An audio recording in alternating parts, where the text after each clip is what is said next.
آیت نمبر 23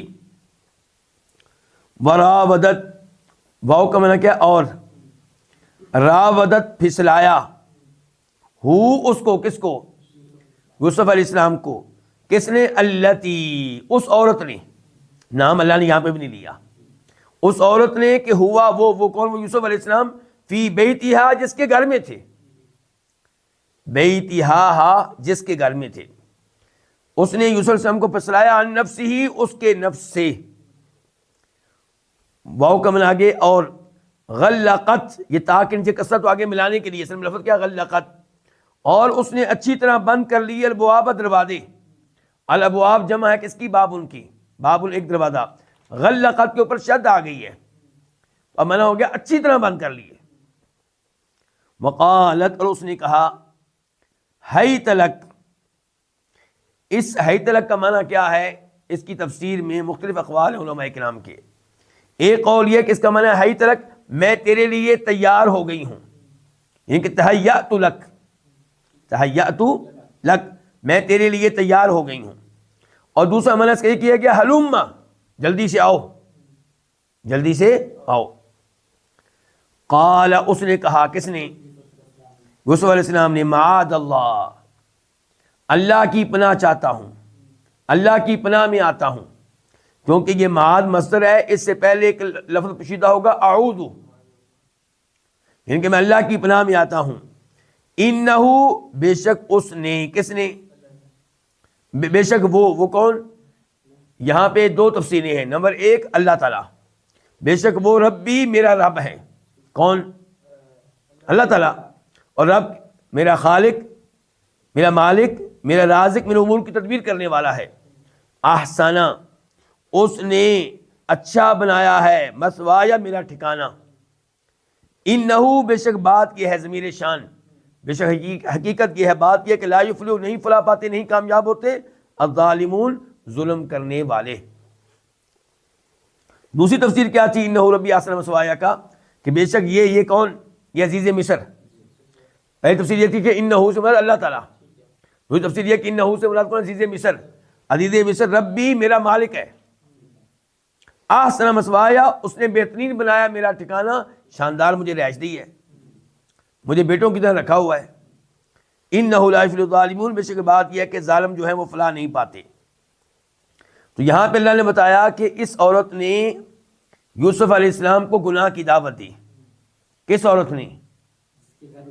جس کے گھر رکے ہوئے تھے، جس کو اس کے خاوند نے کہا تھا کہ اس بچے کو بیٹا بنا کے رکھنا ہے.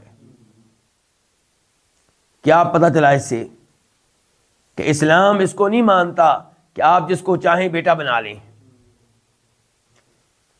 بیٹا وہی ہے جس کو آپ کی وائف نے جنم دیا ہے.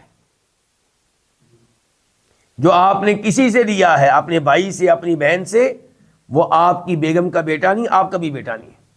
اور آپ کی بیگم کو چاہیے کہ جب بچہ بالغ ہو اس سے پردہ کرے، تنہائی میں اس کے ساتھ نہ بیٹھے، اس کے جسم کے ساتھ اپنا جسم نہ لگائے. یہاں پہ دیکھیے جس نے بیٹا بنایا تھا وہ کیا کر رہی ہے. اگر حقیقی بیٹا ہوتا اس کا اپنا تو کبھی ایسی حرکت نہ کرتی. تو حقیقی بیٹا ہوتا ہے اور دوسرے حقیقی بیٹے نہیں ہوتے. اس لیے اسلام نے یہ کسی کو منہ بولا بیٹا قرار دینے کو ممنوع قرار دیا ہے، اس کی کوئی حیثیت نہیں ہے. تو یہاں پہ اس عورت نے برگلایا، یوسف علیہ السلام کو پھسلایا ان کے نفس کے بارے میں، یعنی کہ ان کے نفس کو گناہ کی دعوت دی. اور دروازے اچھی طرح بند کر لیے. کس کے گھر کے؟ اس کا مطلب ایک دروازہ نہیں بند کیا بلکہ کئی دروازے. مین گیٹ مثال کے طور پہ، پھر کوئی اندر گیٹ ہوگا، پھر کوئی اندرونی کمرے کا گیٹ ہوگا، کئی دروازے اس نے بند کیے. اور کہنے لگی ہائی تلک، آؤ، جلدی سے آؤ، یا میں تمہارے لیے تیار ہو گئی ہوں. یہ کہا. تو یوسف علیہ السلام نے کس سے مدد مانگی؟ اللہ سے. کیا ہمیں میسج ملا؟ کہ گناہوں سے بچانا اللہ ہی کا کام ہے. انسان گناہوں سے نہیں بچ سکتا جب کہ اللہ کی مدد شامل حال نہ ہو. تو مجھے اور آپ کو چاہیے گناہ سے بچیں، گناہوں والے علاقے میں نہ جائیں، گناہ جن کے ذریعے گناہ ہوتے ہیں ان دوستوں کی مجلس میں نہ بیٹھیں.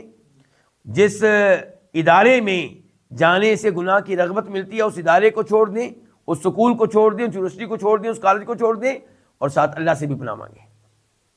گناہ سے بچانے والا اللہ تعالیٰ ہی ہے، تو اللہ تعالیٰ کی پناہ میں اپنے آپ کو دینا چاہیے۔ اور پھر دیکھیے کہ یوسف علیہ السلام کا مضبوط تعلق اللہ تعالیٰ کے ساتھ، اللہ سے پناہ مانگی ہے، اور مضبوط تعلق اپنے اس مالک کے ساتھ۔ اس کی وائف سے کہہ رہے ہیں کہ میں اپنے مالک کے ساتھ خیانت نہیں کروں گا، اس نے مجھے اپنے گھر میں جگہ دی، مجھے بیٹا بنایا، اور میں اس کی بیگم کے ساتھ ایسی حرکت کروں، میں یہ کام نہیں کر سکتا۔ انہ لا یفلح الظالمون، ظالم لوگ کامیاب نہیں ہوتے۔ یہاں پہ ظلم سے مراد کیا ہوگا؟ بدکاری۔ یہاں ظلم کوئی بھی ہو، ظالم کامیاب نہیں ہوتے، لیکن یہاں پہ جو زیادہ داخل ہے اس لفظ میں جو ظلم، وہ کون سا ہے؟ بدکاری، زنا۔ گویا کہ وہ کہنا چاہتے ہیں کہ ظالم کامیاب نہیں ہوگا۔ اگر میں بدکاری کروں نعوذ باللہ تو میں ظالم ہوں، اپنے اوپر ظلم کر رہا ہوں۔ اگر میں بدکاری کروں تو میں اپنے مالک کے اوپر بھی ظلم کر رہا ہوں کہ اس نے مجھے اچھی رہائش دی اور میں اس کی بیگم کی ایسی حرکت کر رہا ہوں۔ میں اگر بدکاری کروں تو میں تیرے ساتھ بھی ظلم کروں گا۔ میرا تیرے ساتھ بدکاری کرنا تیرے ساتھ نیکی نہیں ہوگی، یہ میرا تیرے اوپر بھی کیا ہوگا؟ ظلم ہوگا۔ تو شیطان کی باتوں میں آئی ہوئی ہے، میں تو نہیں آیا۔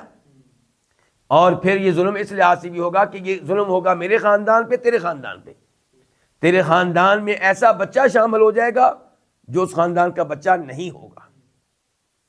تو اس لیے بدکاری کئی لحاظ سے کیا ہے؟ ظلم ہے۔ اللہ تعالیٰ اس سے کیا رکھے؟ محفوظ رکھے۔